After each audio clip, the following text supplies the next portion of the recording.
All right, welcome to another episode of Catholic Founders. This is not any regular episode. This is a recap episode. I have hit 25 episodes as of last week with Tim Connors. Cue the applause.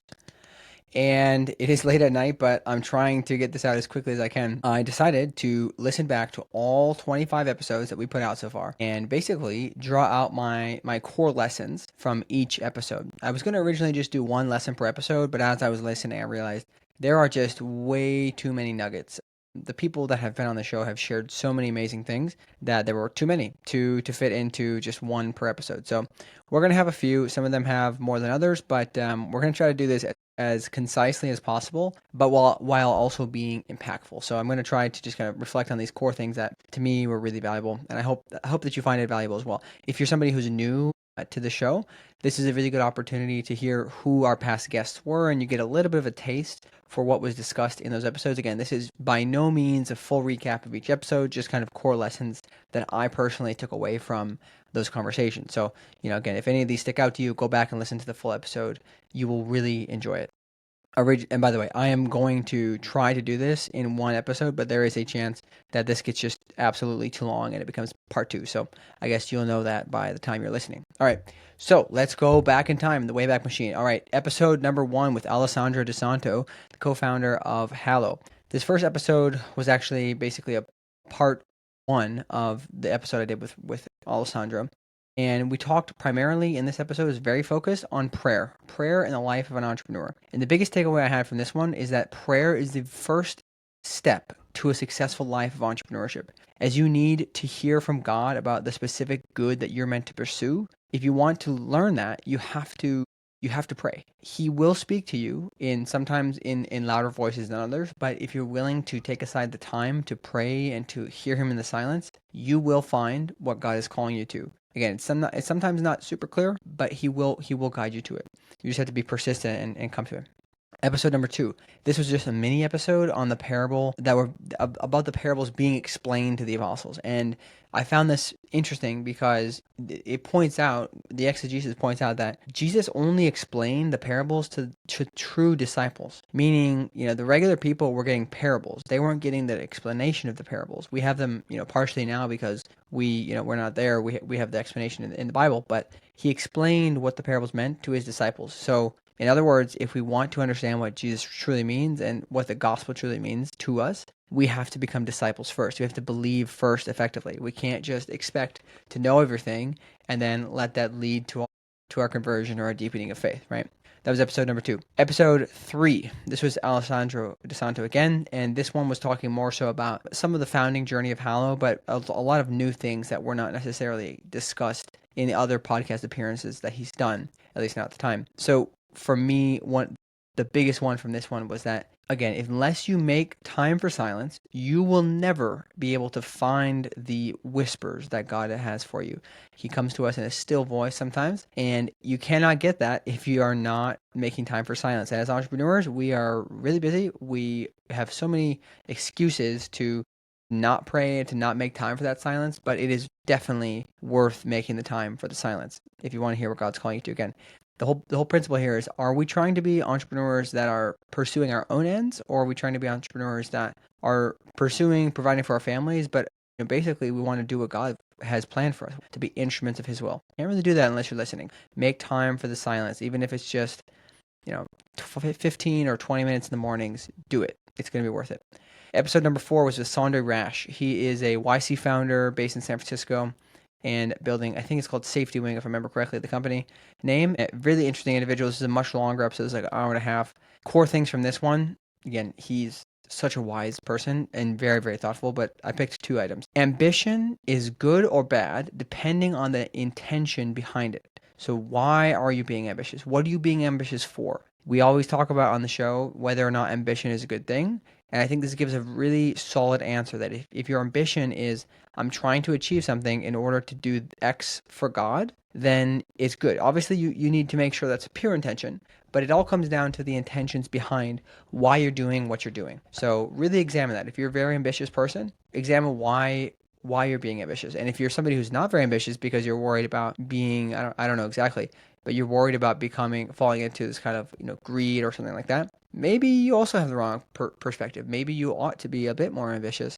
for God because, he gave you skills and talents and he can accomplish a lot through you if you let him, right? If you let him, because he never forces us. The second one is we can be techno optimists as long as we recognize the boundaries where the faith tells us that things need to kind of be demarcated. So the faith gives us so many interesting things, especially in the age of AI, around what is correct, what is good with bioethics, with treatment of employees, making sure that the worker is put at the center of your focus, that the worker has dignity. If we follow those things, we're in a position where we can be techno optimists. And this again speaks probably more to a tech crowd, people who are really interested in the Silicon Valley culture, but people who love technology like myself, we have to balance this. There's I'll reference this now. There was an episode of New Polity not too long ago. I think I referenced it in one of the Saintly CEO newsletters that said the church basically condemned a certain type of technology, right? So not all technology is good. The technology they were condemning was contraception. So, we know that not all technology is good. And the church can say that. So it's like we can pursue new technology. It's good. We should be doing this, but we can't just assume that everything that's new is good, right? So that was a really fascinating one for me.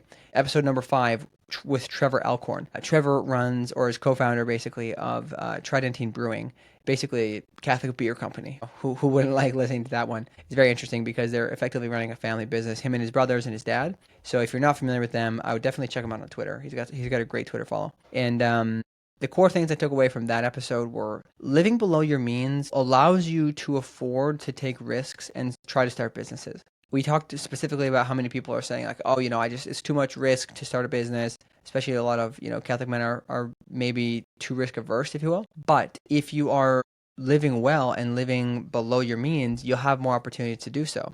You have more opportunities to answer the calling that God has for you. Perhaps you feel some sort of calling to start a business. Again, if you're keeping your rent low, by driving a beater around, or at least not driving some kind of big sports car, maybe you have that opportunity. So this is something I think we should all take to heart because it's very easy to just feel like, hey, I'm not living like lavish because the examples that we see of lavish are very, very lavish. So it feels easy to, make, I don't know, not excuse, but to justify why we're living the way we are. But if we really ask ourselves, do we need all the things we have? And how many of these things are we actually pretty attached to? And do we need to remove that attachment from? It could be pretty revealing. And I would encourage people to do this because, again, remember who you're surrounded by, the neighborhoods you live in and everything. That's going to start to dictate what you think is the baseline. Growing up, we didn't have vacations. And now I hear a lot of people talking about how vacations kind of like, something that you need to do every year. I was like, well, I have the ability to go on vacation now. But growing up, I didn't. And was it fine? Yeah, it was fine. I don't think it was a big deal, honestly. So just really assess your expectations of life, if you will, or what you need as the baseline, because it might allow you to be more free to do God's will later on. The next one is grow at God's pace and don't worry and don't try to force growth even when there's clear demand. So for these guys, they have a lot of people who want their beer all over the country, but they have to comply with regulations and they want to do things legally. So doing their expansion takes time. They have to go from one state to the next. If I'm not mistaken, they're still only in Wisconsin at the time of this recording. They might have expanded to one more state. But getting liquor, selling liquor or alcohol in each state is very difficult. So it was just a really interesting way to look at. We shouldn't try to force things. Sometimes it's better to go slow if we need to. There's a lot of really good other lessons in that show though about family and dealing with family when it comes to business. I would again really recommend checking it out. This episode of Catholic Founders is sponsored by FIO, the streaming platform built for Catholic creators and audiences. Think Spotify, but exclusively with Catholic content. And you know what caught my attention about FIO is it's not just another streaming service. They're actually solving how Catholic business owners reach engaged, faithful Catholic audiences who are actively seeking content that's aligned with their beliefs. And right now they've got a very special offer. They're offering free advertising space for Catholic entrepreneurs. No risk and no commitment. This is your chance to reach Catholics that you cannot find anywhere else. Just head to fio.fm/ads. That's fio.fm/ads to sign up for this free advertising opportunity. The FIO app is available on iOS and Android, with web coming soon. All right, back to the show. All right. Episode number 6 with Colin Stroud from Go Somewhere. You probably have seen him around on LinkedIn. At this point, a lot of people have. He is basically a credit cards points hacker. And since we had him on the show, he's even blown up even more. But I had him on at roughly 1 year, 1.5-ish years of him. It's about a year of him really kind of leaning into the credit cards points business and consulting on LinkedIn. And I wanted to be able to catch him at that time because I knew for a fact that he was going to continue to grow, which he has. And I thought it would be a good opportunity for him to look back and for other people to kind of get a sneak peek of how his life was. That episode, by the way, again, is a severely underrated episode from what we've done. That's one that I personally am probably going to go back and listen to even again. It's really, really good. 3 things I took away from that one. If you follow your passion, God sometimes leads you to your calling for business. He did not necessarily start or plan to start a credit cards consulting business.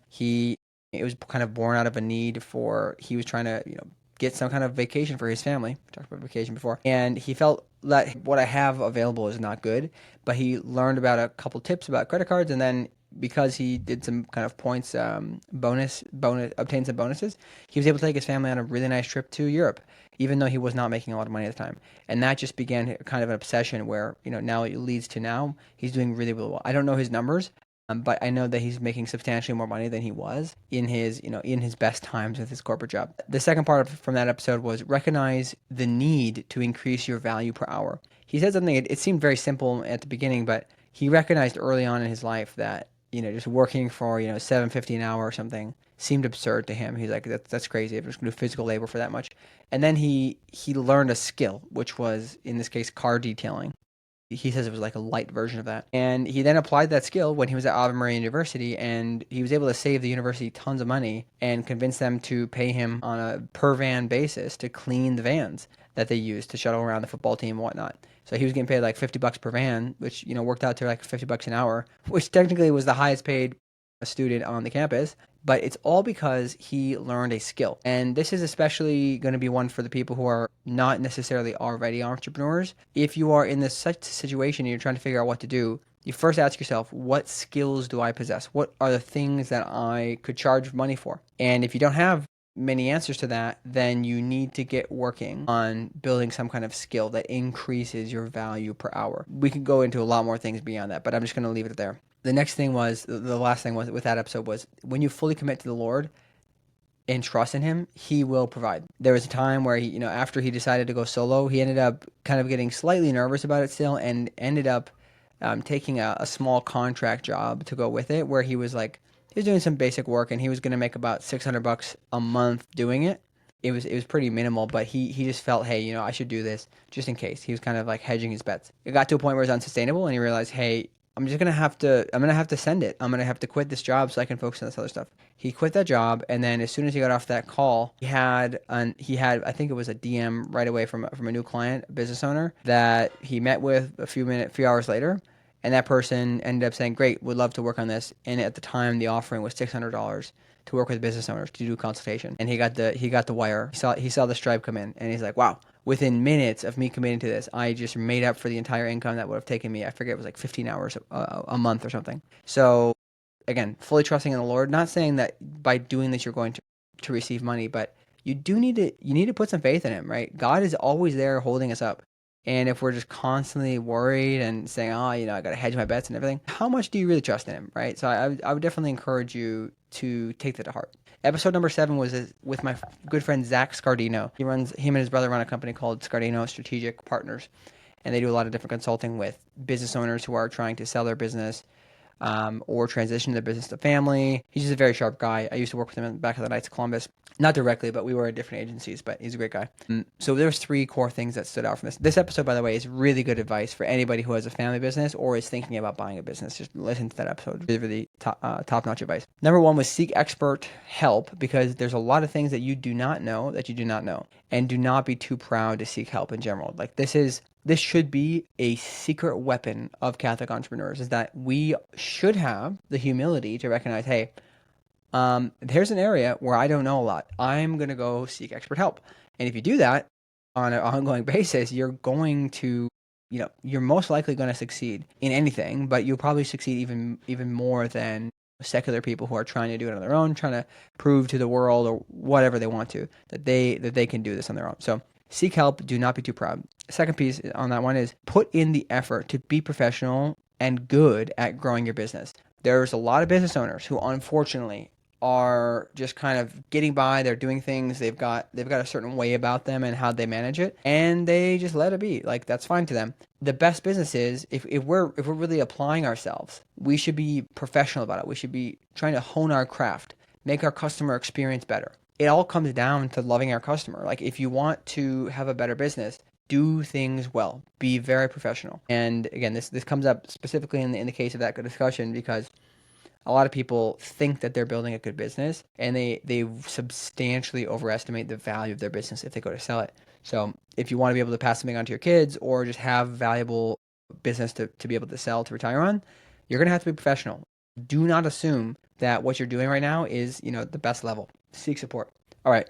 Third one here is there is a huge wave of companies coming up for sale over the next, years, which will provide a lot of opportunity for entrepreneurship through acquisition. That's all I'm going to say. The general stats are that many, many boomers are selling their businesses. And in fact, there are probably so many businesses being sold that many of them will go unsold. So we have an opportunity for anybody who's looking at entrepreneurship through acquisition. Definitely consider that. We've got a number of people in the community who are either doing that or who have done that. And again, Zach is a great resource for that as well. Episode number 8 was with Christopher Pereira, the founder of the Tepeyac Leadership Initiative, a program that basically helps Catholic professionals and leaders, helps Catholic professionals to become leaders in their communities. I went through his program. It just finished in, I think it was June. And it was an amazing program. Christopher is a really, really great guy. So many insights. We specifically brought him on to talk about how to engage your priest or bishop to basically be kind of an extension of his plans and his goals. And we talked about two things. Number one, we as lay people have a responsibility to go out into the world and to lead in the world. The parish is not our main place of running an apostolate. And this is reinforced by, I believe it's chapter 900 of the Catechism of the Catholic Church, that effectively states that, we must go where the missionaries and the bishops cannot go, which is, the work. It's not to say that they can't go into a kind of a work setting to evangelize, but how much time is a priest going to have to come to some person's workplace randomly and be like, hey, we're going to talk about the gospel today? Probably not going to happen, especially in today's age where we don't have enough priests. We have a specific responsibility to bring the faith into those particular areas. It says it right in the Catholic Church, or right in the Catechism of the Catholic Church. We have to become apostles to the world. And it's very tempting to want to do apostolates at the parish, but in reality, we're supposed to be involved with the parish, but we're not necessarily the ministers of the parish. Unless your job is working for the parish, maybe that's different. But the priest's job is to minister to the flock, and we are good to go out to the world and just make disciples of all nations effectively. The second piece from Christopher is that if you want to build something impactful, something real, something substantial, you need to do it full time. Building something impactful cannot be done as a hobby. Really be willing to commit. This goes back to the point with Colin. You need to be willing to commit and give God the trust and the faith that he will carry you through. Episode number 9, Jeff Scheffelbein from Undivided Life. If you do not know Jeff, you should definitely know Jeff. He's got an incredible Monday newsletter and just great LinkedIn content, amazing speaker. I had the chance to meet him at Cent Ventures last year. We'll probably see him again this year. And just very plugged into the Catholic business community. But he had two, and he runs this company called Undivided Life, which is effectively a consulting company and kind of like a holding company of multiple businesses. And check out his podcast, The Beata Dudes. It's really great. Next time I'm in Dallas, I'm hoping to get on it. The two things I got from Jeff were culture has to be at the core of the business. This comes from just secular sources, but the culture of the leadership and the ownership of the company is effectively what sets the culture for the overall business. If you want to build a Catholic organization or an organization that embodies Christian virtue, you as the founder, you as the owner, need to embody Christian values. You need to focus on virtue. So in a way, your prayer life, you attend mass, your spiritual life, everything, that should come before your business, because if you're doing it properly, that will then feed into the way your employees run things. And as we've been discussing and basically exploring on the show, when you are acting by Catholic virtue, your customers will benefit, your bottom line will benefit, everything will benefit. You want virtuous people, and that starts with you. So really, really focus on that. Culture must be the core of your business. It's not something that you bolt on. It's not a department. It has to be at the core of what your business is. Second piece there is that all of your decisions have eternal consequences. You can't just leave your faith at the door. I mean, it's the whole thing. It's the name of his business, Undivided Life. We make every decision that we make with the knowledge that these decisions have eternal consequences. I cannot recommend enough ingraining that into your head that everything we do has eternal consequences. All right, so we're making pretty good time. 20 something minutes in, and we're on episode number 10. Episode number 10 with Taylor Ross. So Taylor Ross runs, I believe that the company is technically called Chad Dating or something, or the Chad. Anyways, he helps Catholic men. He's basically a dating coach for Catholic men, and he's got a really interesting story too. I won't tell the whole thing there. It's a really good episode, especially if you like internet businesses. Two things to learn from that one is minimize your risk and expenses so that you can become an entrepreneur. Do not overextend yourself and put yourself or your family in a precarious financial situation. We sort of mentioned this earlier, living below your means. He shared a couple examples of where he overextended himself financially and it was very challenging, or because he went to like a more expensive school than he had to, he minimized his number of opportunities because he didn't minimize his risk. He had student debt that he has to pay. So as a result, he had fewer options about what he could pursue for entrepreneurship, at least at the beginning. So minimize expenses so that you can become an entrepreneur. Do not overextend yourself. Do not have some kind of crazy inventor type ideas where it's like, I'm going to mortgage the house just to go on this one thing. Be reasonable how you go about this. You still have a family to take care of, or you will if you don't. Most of us at least will. So be reasonable with that. Second part is put prayer first, even when you're busy building your business. It's always worth it. I can't remember the exact way he articulated it, but it was very important that he realized even when things seem tough, when it seems super busy, prayer is the only way that you're going to get that calmness and that understanding of like, hey, how can I do this well? And how can I do this in basically God's time? So put prayer first, even when you're building your business, even when you're busy. Episode number 11, Chris Lewis. Chris Lewis is the guy behind Beartooth Catholic. Many of you know that brand. They've got amazing shirts, stickers, everything. They did the branding for people like Harrison Butker. Or sorry, I shouldn't say branding for him, but like they've worked with him. They worked with Trident Team Brewing. Lots of really interesting people. Lots of kind of Catholic celebrities, if you will. And three things come out from that episode is when you're growing a family business, do not force your kids to join the business. In many cases, forcing them will just result in a terrible outcome. If you make it, hey, this is something if you guys want to be involved in, more than happy to find a way to involve you. And a lot of times they like that. But if you force them, it's usually not so great. Second one is having a family business leads to a very high chance that your kids will also be interested in having businesses. He just gave the examples of his kids. I think his oldest daughter technically does work with them at Beartooth, but she also has her own. She's making her own art. She's doing her own things as well. And then his son is, if I'm not mistaken, making wooden swords or something like that as well. So they're kind of dabbling around in different things because they see what it's like to be an entrepreneur.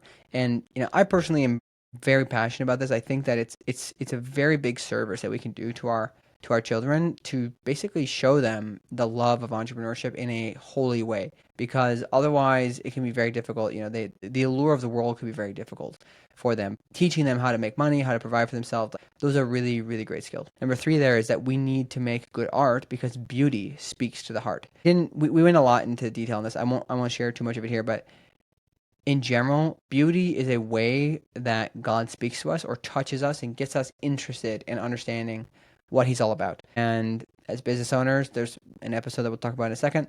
We have a responsibility to try to promote the production of good art. And that sometimes means ponying up the cash to do so. All right, episode number 12 with Monica Elling. So Monica is basically currently a consultant. She's building a liquor brand. It's a champagne brand, if I'm not mistaken, or a wine brand. And she's worked in the wine industry pretty much her whole life. She has a very interesting story. She's a super accomplished person that I had the opportunity to meet and spend some time with a few times in New York, and just super accomplished. But she also has three kids, and I wanted to bring her on to get the perspective of a mother of how do we how do women approach entrepreneurship as Catholics, because you have to put your vocation first before your business endeavors. And she had incredible advice for that. Three core takeaways from that one would be, we need to always put our vocation first. Again, I just said this, but that does not mean we can't be building businesses. In some ways, it's actually good for us. So order things properly, put your family first, but that doesn't prevent you from building a business. All right.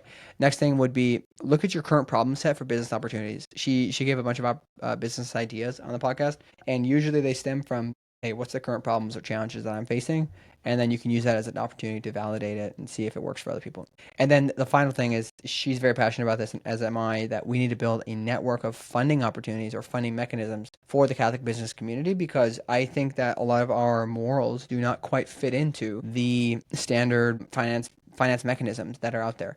Yes, they can fit inside that, but they have to look different. Structurally, they don't have to look different, but how they're executed, I would say, or how they're administered has to be different. Like, we're not private equity coming in here willing to lay off 15% of the workforce just to make an increase in ROI so we can sell the business in 3 years. Like, that's not okay. Yeah. And then VC, like, we don't want to build businesses that are going to also, hey, we've got a product that's great for Catholic community, but also, hey, let's go sell this to some other communities that might be I don't know, either super against the morals of the faith, or maybe it's promoting something completely wrong. We don't want to do that. So we need our own funding mechanisms. I guess I think I'm probably going to end up ending this after this to do it part two. So it looks like we did end up hitting part two.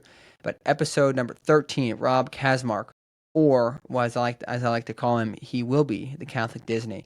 He Rob Kazmark is the owner of Spirit Juice Studios. A lot of you have probably heard of their work. They have an incredible reach. I don't even know how big the business is, but it's pretty big. They've done work with Ascension Press, Knights of Columbus, Bishop Barron, a lot of incredible people. They have a huge YouTube channel for kids too.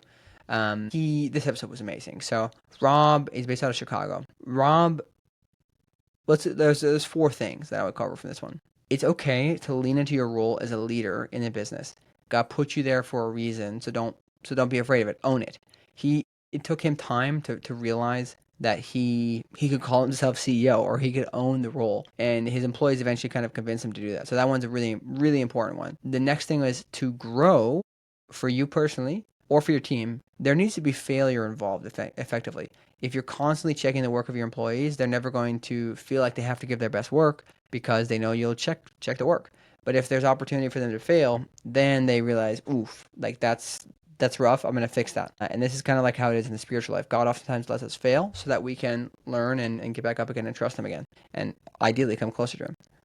So the third one is, when you are thinking about giving up, business is hard sometimes. Ask yourself if you'd rather be doing something else. If there's anything else you'd rather be doing.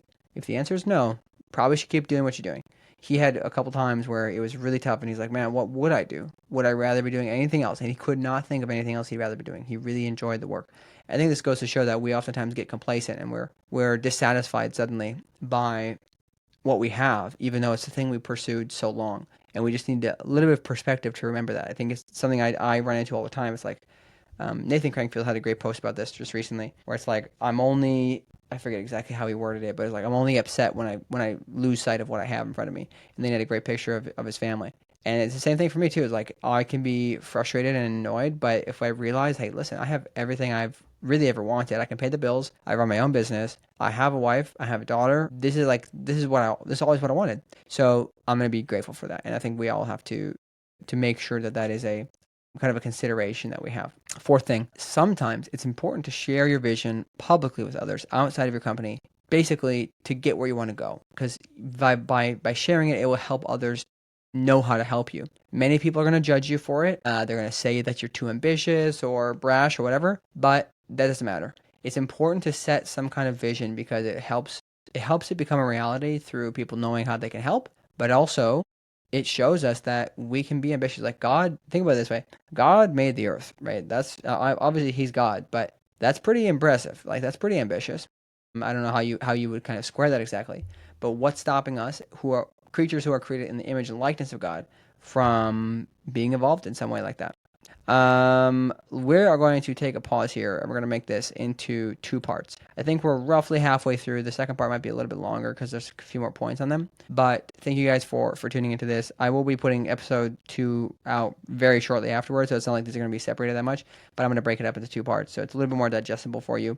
A really quick shout out again, if you're a founder, if you're a Catholic entrepreneur, thinking about buying a business, building a business, whatever. If you're a Catholic entrepreneur and you want to surround yourself with other great people, consider joining the Catholic Founders Guild. It's $10 a month or $100 a year, and we have some incredible people in there. We're growing at a pretty good rate right now. I think we've got like 35 or 36 members now, and we're meeting on a monthly basis to discuss different challenges in our business, talking about different topics. We have experts come in from different spaces. We'll have somebody come on pretty soon to talk about what tax changes we have to be worried about with the OBBB bill that came through, otherwise known as the Big Beautiful Bill. There's a lot of value in there. And I think for me, the coolest thing is seeing all these other Catholic business owners do business with each other.